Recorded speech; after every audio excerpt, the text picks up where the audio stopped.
ایک وقت تھا جب غیبت اور بدگمانی چھپ کر ہوتی تھی، لیکن آج کی دنیا میں ہر لفظ اور ہر الزام ایک سیکنڈ میں ہزاروں لوگوں تک پہنچ جاتا ہے۔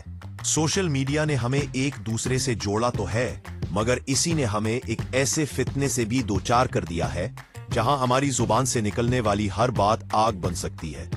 ہمارے دین نے ہمیں غیبت سے سختی سے منع فرمایا ہے۔ قرآن مجید میں اسے اپنے بھائی کا گوشت کھانے کے برابر قرار دیا گیا ہے۔ ہمارے اسلاف نے اس سے بچنے کی سخت تاکید کی ہے، کیونکہ وہ جانتے تھے کہ یہ معاشرتی تعلقات کو تباہ کر دیتا ہے۔ امام غزالی فرماتے ہیں کہ غیبت کی سب سے بڑی وجہ حسد، خود نمائی اور دوسرے کو نیچا دکھانے کی خواہش ہے۔ یہ وہی بیماریاں ہیں جو آج سوشل میڈیا پر ایک نئے روپ میں سامنے آ رہی ہیں۔ آج ہمیں اپنی ڈیجیٹل زبان کی حفاظت کرنے کی ضرورت ہے۔